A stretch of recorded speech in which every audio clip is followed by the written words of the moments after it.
Hello, dear friends. I apologize for the lighting. It is 2:30 a.m. Again, sleep has escaped me, so I'm just spending some time with the Lord. Again, listen to the crickets.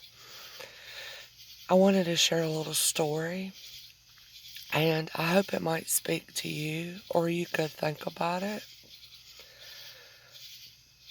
It's just a story that happened in my life, and the Lord brings so much meaning out of everything we go through if we will search for Him with all our heart in these situations. Now, I don't, I haven't planned on what I'm going to say, what all I'm going to share about this story, but whatever I share, I want you to keep in mind, I'm not trying to put this person in a bad light. I'm just sharing it so that I can tell the story. So,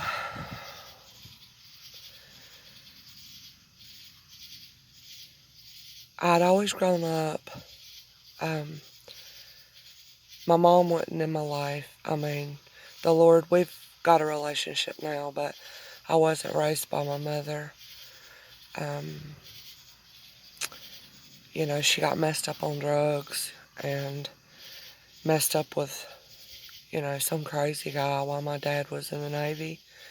They were very young. And this guy convinced my mom to get rid of all the furniture in the house, everything. And she packed up a little suitcase for me and my sister. I was 3 and my sister was 1. And she took us to the babysitters and dropped us off. And I never saw her again.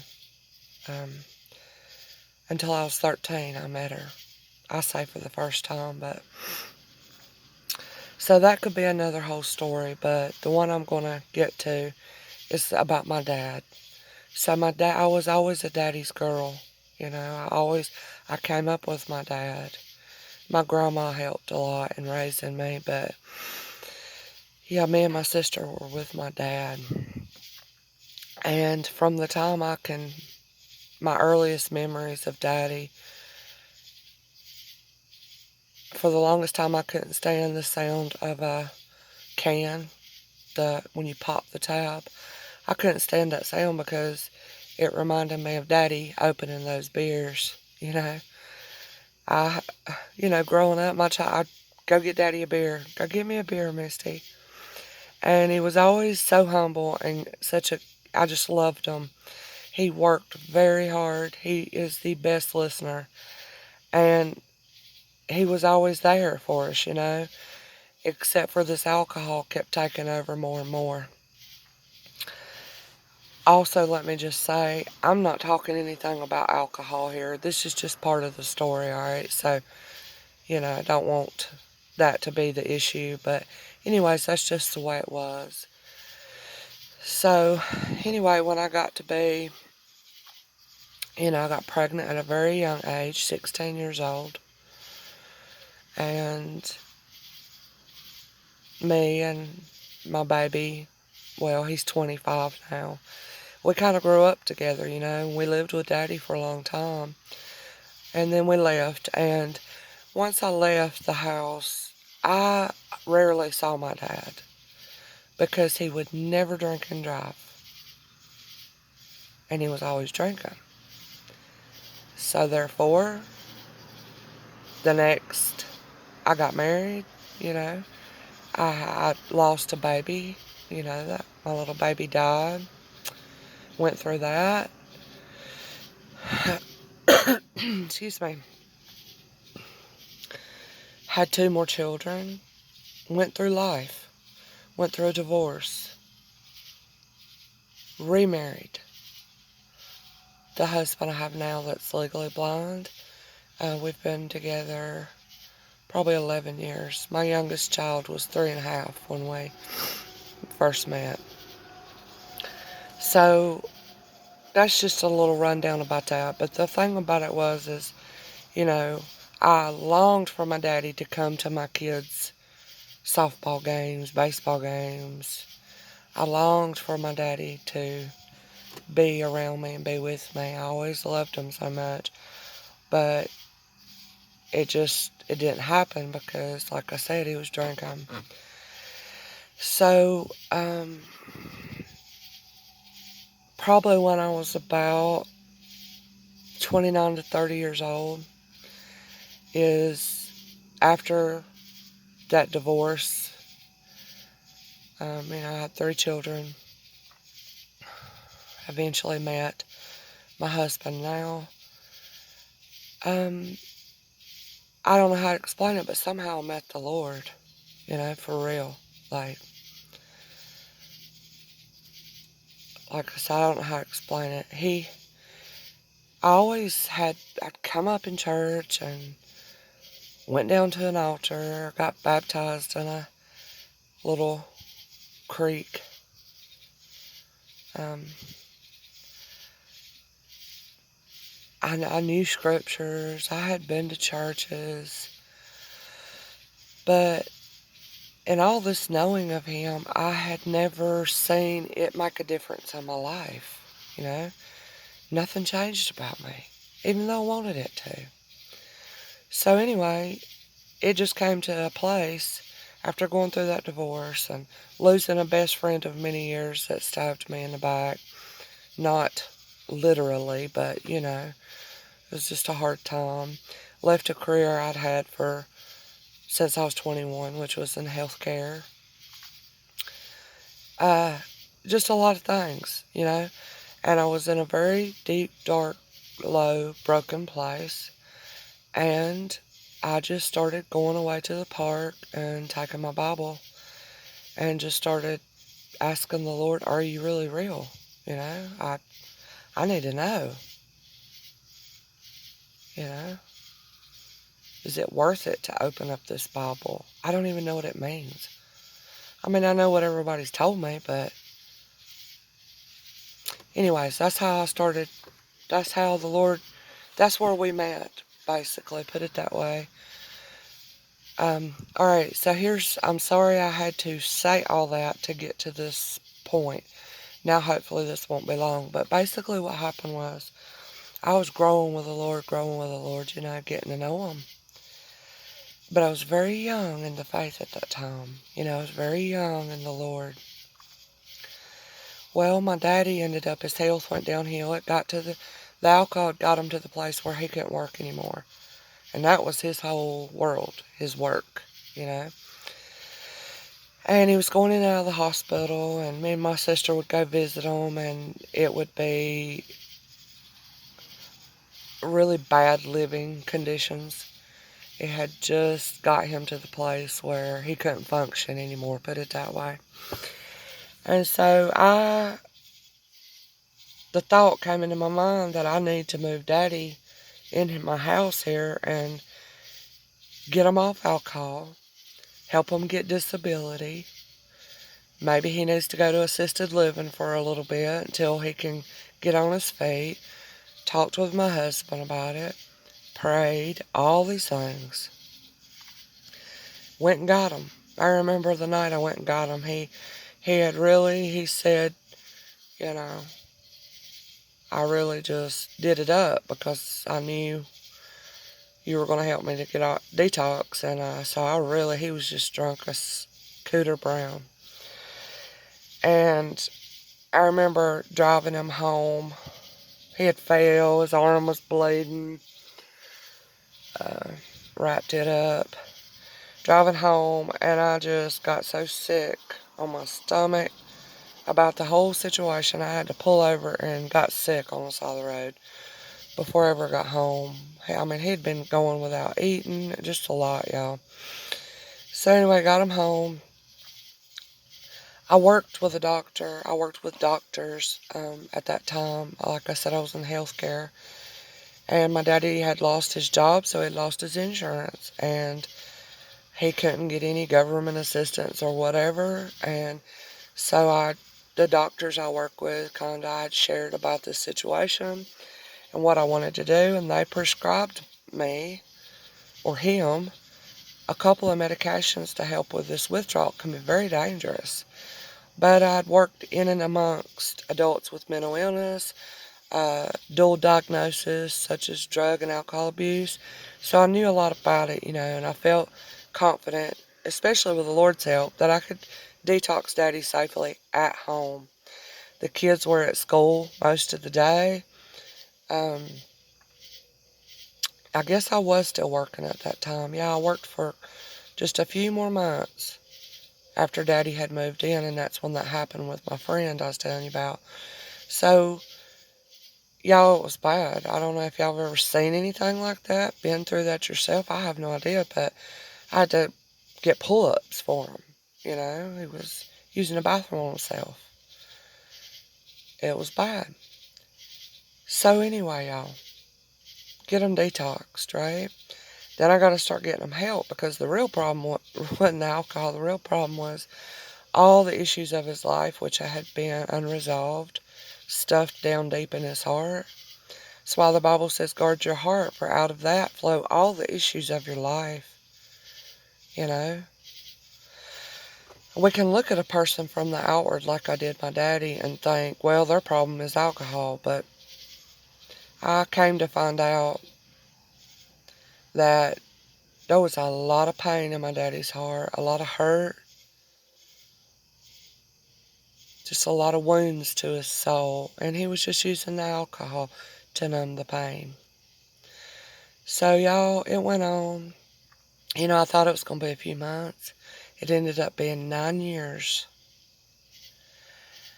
And as I said, I was still getting away to that park with my Bible, learning about the Lord, Him teaching me, getting to know His voice, getting to the Lord giving me faith that He was real, proving Himself to me, all these things. Living life, being a mom, being a wife, going through hard times with my husband. We went through, my husband also had an addiction that I've never really shared about, but that a lot of men struggle with. And it was deep and it was dark. And I just can't tell you how much hell I've walked through. I'm sure y'all have too. But so anyway, yeah, my whole thing about moving Daddy in, y'all, Daddy was just fiending. He needed something to numb his pain, and he didn't have access to the alcohol. I kept his keys. I had to handle his money, everything. I was his total caregiver. His medicine, because he would abuse it and take it wrong. Um, my teenage son, had ADHD and was on a medication. I had to hide that. I had to carry my pocketbook with me everywhere I went in the house. Because Daddy'd get into it and find something, his medicine, whatever. So, I've had my fishing rods. Anything he could find in the house, he'd take it and pawn it to get some money to get that one beer. So I've been through a lot with that, okay? And here's the thing through that. When my dad first moved in, it didn't take very, I thought, oh, this is going to be great. I'm so happy. My daddy, I love him. He's going to get well. He's going to be the daddy I've always wanted and needed, and the daddy I once knew when I was little, before I had become angry. Because that's the thing. It didn't take long with Daddy being 24 hours in my face that these bursts of anger and rage started coming out on me. Out of me. Either on my husband or whatever. I didn't understand it.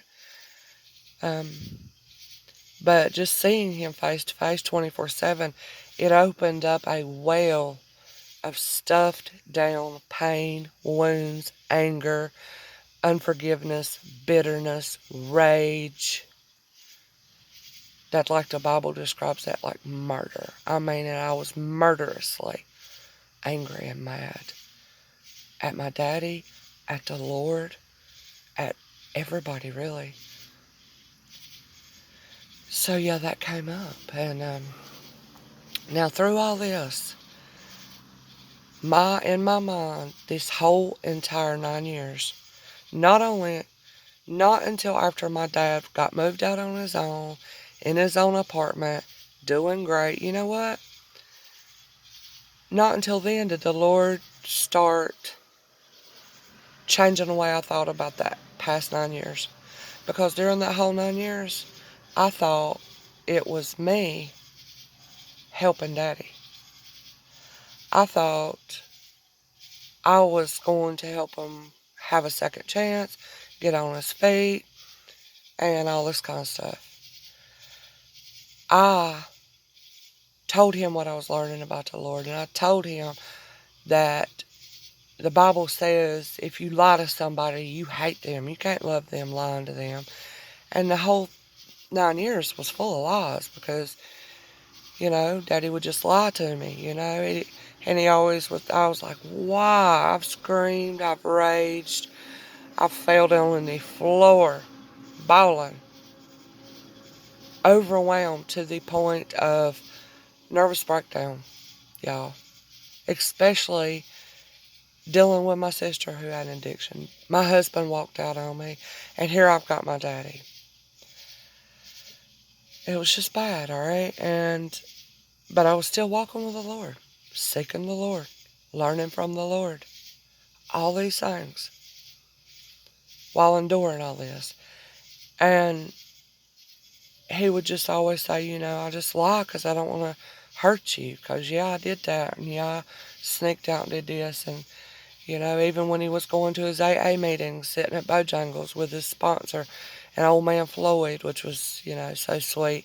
And I'd give him, $5 to get something to eat while he sat there and they talk. He'd spend it on alcohol. And, y'all, I was like a private investigator. Not only was I dealing with my husband and the things he was doing, I was dealing with my daddy with his sneaking and drinking and this, that, and the other. I was like a private investigator. It was driving me insane. I could hear one word out of my daddy's mouth and know if he'd been drinking or not. I could be within 10 foot of him and I could smell it coming out of the pores of his skin.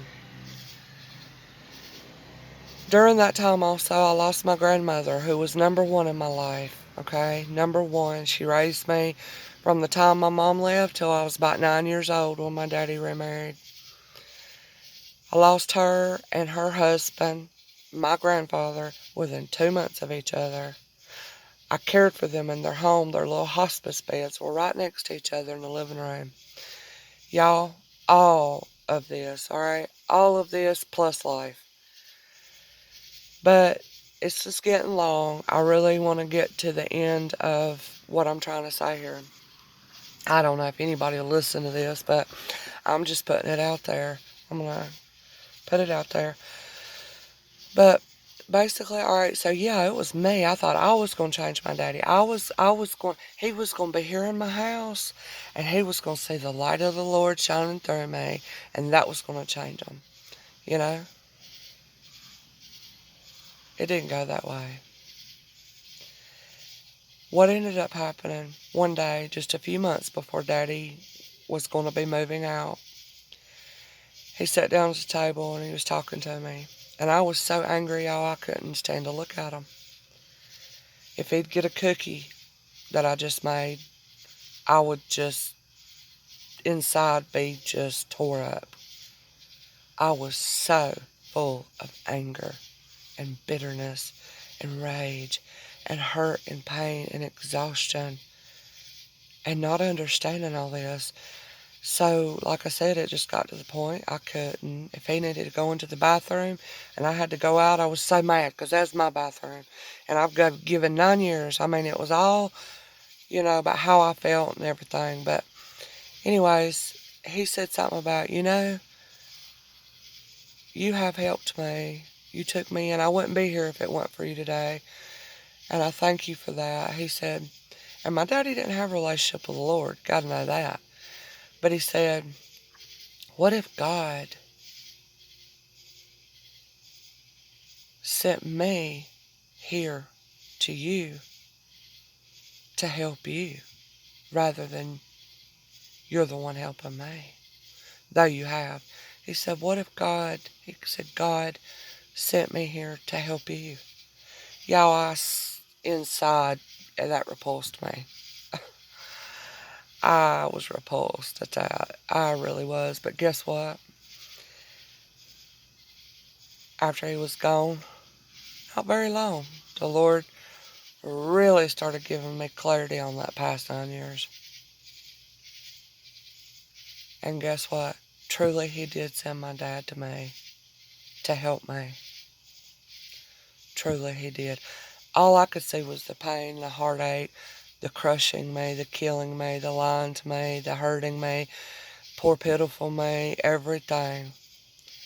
But how much the Lord did teach me, looking back,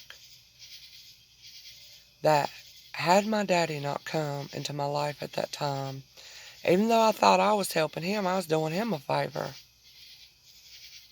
Had my daddy not come, I would have, the Lord used my daddy as a tool. And this is what I want you to think about for these people in your life that drive you crazy, or you think you'd be a better person if you didn't have to deal with them, or you name it. The Lord was using my daddy like a tool in his hand. He cut me open to the innermost to reveal all of the deadness inside of me, all of the anger, all of the bitterness, all of the hypocrisy, the arrogance and pride and haughtiness, high-mindedness that was in me, to where I was looking down on my daddy, thinking he was just scum of the earth daddy. The way I spoke harshly, the way I didn't give him a chance to speak. I aired my opinions. I let it out, because I knew the truth and I knew what was right, and I was walking with the Lord, and my daddy was just, in the hands of the old devil. All this. But the Lord used my daddy like a tool in his hands to cut me wide open and show me what was still within my own self, my own heart. He did that. I see that now. I didn't know it then.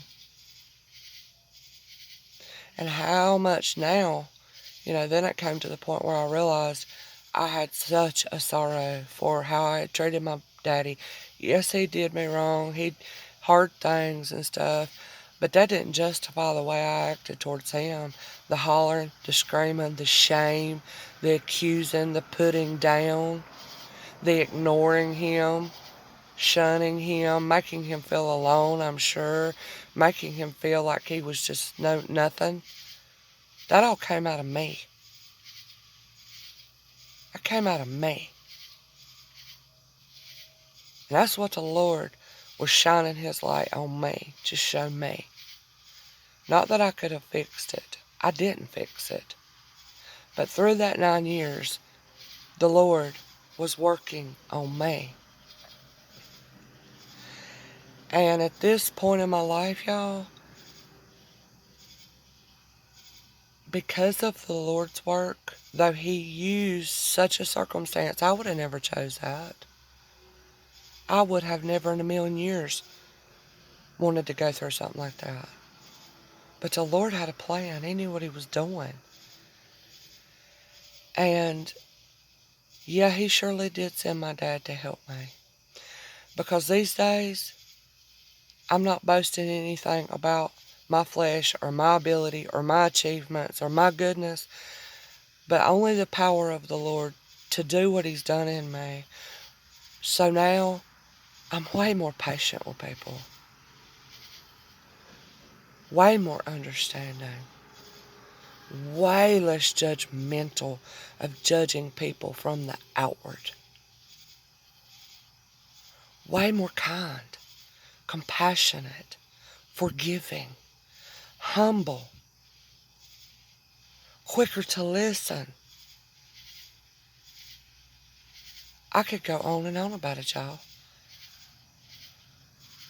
These are some of the things that the Lord worked in me, trained me, corrected me, took me like clay, and repeatedly crushed me by way of all these circumstances that I would have never, ever chose for myself. I know this got long, but I share all that to say, if this speaks to you, if the Lord might use it, bring it back to your mind. Maybe you might start to see those people in your life that you think are so bad, or you think they need so much help, or you think you might be better than them in some way. I pray the Lord might change your mind on that.